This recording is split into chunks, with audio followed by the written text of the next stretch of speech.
नमस्कार दोस्तों, एयर व्रत कथा में एक बार फिर से आप सभी का बहुत बहुत हार्दिक अभिनंदन, हार्दिक स्वागत है। दोस्तों, आज हम आपके सामने नई प्रस्तुति के साथ हाजिर हैं। हमारी आज की प्रस्तुति का विषय है कार्तिक स्नान का महत्व, उसकी विधि और उसके नियम। हिंदू धर्म में कार्तिक मास को बहुत ही पवित्र और शुभ माना जाता है। कार्तिक मास हिंदू पंचांग का 8वां महीना है। हिंदू पुराणों में कार्तिक माह में धर्म, कर्म, जप, तप, पूजा, पाठ, व्रत, ध्यान, स्नान और दान आदि का बहुत विशेष महत्व है और इसे करने से कई गुना पुण्य की प्राप्ति होती है। कार्तिक माह में पूरे माह तक प्रतिदिन प्रातःकाल स्नान करने को कार्तिक स्नान कहा जाता है और इसका हिंदू धर्म में बहुत महत्व बताया गया है। कार्तिक स्नान के अतिरिक्त पूरे कार्तिक माह में व्रत, दान, तुलसी विवाह, दीपदान, गंगा स्नान आदि करने से कई गुना पुण्य प्राप्त होता है। पुरुषोत्तम माह की ही भांति कार्तिक माह भी भगवान विष्णु की आराधना को समर्पित है। पौराणिक मान्यता के अनुसार कार्तिक स्नान, कार्तिक माह व्रत, तप, दान करने से मनुष्य के सभी पापों का नाश होता है और मोक्ष की प्राप्ति होती है। तो आइए अब जानते हैं भक्तगण कि ये कार्तिक स्नान कब से कब तक है। इस वर्ष यानी वर्ष 2022 में कार्तिक स्नान 9 अक्टूबर 2022 रविवार के दिन से शुरू होकर 8 नवंबर 2022 मंगलवार तक किया जाएगा। कार्तिक माह और कार्तिक स्नान का महत्व क्या है, आइए इसे भी जानते हैं। हिंदू पुराणों में कार्तिक माह को बहुत ही शुभ, पवित्र और पुण्यदायी माना गया है।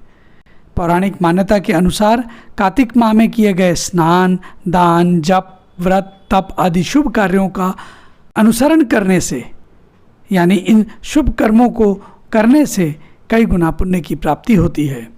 इन शुभ कर्मों के पालन से साधक को समस्त तीर्थ स्थानों की यात्रा के समान ही पुण्य प्राप्त होता है। कार्तिक स्नान का पुण्य सहस्त्र गंगा स्नान और 100 माघ यानी महीनों तक के स्नान के समान है। यदि कार्तिक स्नान किसी पवित्र नदी या सरोवर में किया जाए तो इसका पुण्य कुंभ के प्रयाग स्नान के बराबर होता है। इस माह में व्रत और पूजन करने से जातक के सभी पापों का नाश होता है। शिव मंदिर, चंडी मंदिर, तुलसी पर दीपदान करने और भगवान विष्णु को पुष्प अर्पित करने से अश्वमेघ यज्ञ के समान पुण्य प्राप्त होता है। कार्तिक मास में प्रतिदिन प्रातःकाल तुलसी को जल देने और संध्या के समय तुलसी जी को दीपक जलाने से घर परिवार में सुख शांति आती है। कार्तिक मास में पवित्र नदियों में प्रातःकाल स्नान करने से साधक को मोक्ष की भी प्राप्ति होती है। कार्तिक स्नान करने से जातक के समस्त पाप नष्ट हो जाते हैं, चाहे वो जानबूझकर किए गए हों या अनजाने में हो गए हों। कार्तिक माह में जप तप करने से उसका पुण्य कई गुना बढ़ चढ़ कर मिलता है। कार्तिक माह में मंत्र जाप का प्रभाव कई गुना बढ़ जाता है और इसलिए मंत्र सिद्धि के लिए यह समय सबसे उपयुक्त माना गया है। कार्तिक माह में गायत्री मंत्र का जाप करने से जातकों को सभी सांसारिक सुखों की प्राप्ति होती है। उसकी जन्म कुंडली के दोषों का समाधान होता है, उसकी बुरी नज़र से रक्षा होती है और उसके साहस में बहुत अधिक वृद्धि होती है। कार्तिक माह में भगवान विष्णु का पूजन करने से जातक को देवी लक्ष्मी की कृपा प्राप्त होती है। प्रतिदिन विष्णु सहस्त्र नाम का पाठ करने से धन समृद्धि में भी वृद्धि होती है और भौतिक सुखों की प्राप्ति होती है। कार्तिक मास में प्रतिदिन श्री सूक्त का पाठ करने से साधक को माँ लक्ष्मी की प्रसन्नता प्राप्त होती है। घर अन्न, धन और खुशियों से भर जाता है। कार्तिक माह से ही भगवान शिव की आराधना करने और उनका जलाभिषेक करने से भी साधक दीर्घायु होता है और उसे आरोग्य काया की प्राप्ति होती है। भक्तगण, आप सभी को हम यहाँ एक बहुत ही विशेष रोचक बात बता दें। गंगा नदी के किनारे जो शहर हैं, गांव हैं या नगर हैं, वहाँ के लोग, विशेषतः बुज़ुर्ग लोग, वृद्ध लोग, 1 महीने के लिए गंगा नदी के किनारे एक टेंट लगा लेते हैं। प्रातःकाल गंगा स्नान करते हैं और शाम को पूरे दिन भर उपवास रखने के बाद एक समय और शाम को गंगा नदी के गंगा जल से भोजन बनाकर प्रसाद ग्रहण करते हैं और इस तरह का कठोर तप तपस्या का जीवन वो पूरे महीने यानी कार्तिक माह तक बिताते हैं। आइए अब जान लेते हैं कार्तिक स्नान की पूजा विधि क्या है। प्रातःकाल सूर्योदय से पूर्व स्नान करें। हिंदू मान्यता के अनुसार कार्तिक स्नान के लिए वाराणसी, प्रयाग, अयोध्या, मथुरा, कुरुक्षेत्र, काशी, पुष्कर आदि पवित्र नदियों और तीर्थ स्थानों को शुभ माना जाता है, किंतु जो इन स्थानों पर नहीं जा सकते वो रात भर किसी मिट्टी के या तांबे के बर्तन में जल रखें और सुबह उसी जल से सूर्योदय से पहले स्नान करें और स्नान के समय 7 नदियों का स्मरण करते हुए इस श्लोक का जाप करें। वो श्लोक है, गंगे च यमुने चैव गोदावरी सरस्वती नर्मदे सिंधु कावेरी जलस्मिन सन्निधि करु। स्नान समाप्ति पर सूर्यदेव को जल अर्पित करके इस श्लोक का पाठ करें। सवित्रे प्रसवित्रे च परम धाम जले मम त्वतेजसा परिभष्टम पापम यातु सहस्त्रधा।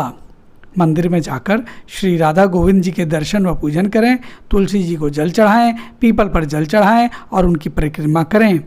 कार्तिक माह के महात्म का पाठ करें। संध्या के समय भगवान विष्णु जी की पूजा करें, दीप जलाएं, साथ में तुलसी जी पर दीपक जलाएं और उनकी पूजा उपासना करें।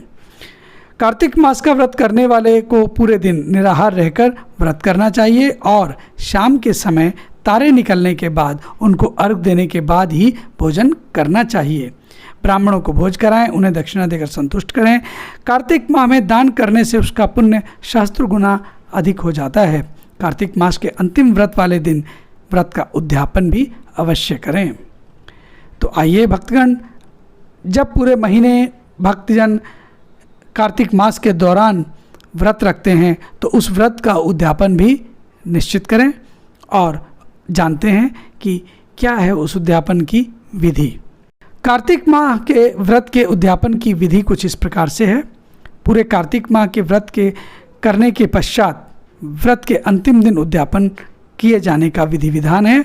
उद्यापन में किसी योग्य ब्राह्मण को 5 सीधे 5 सुराही दान करें।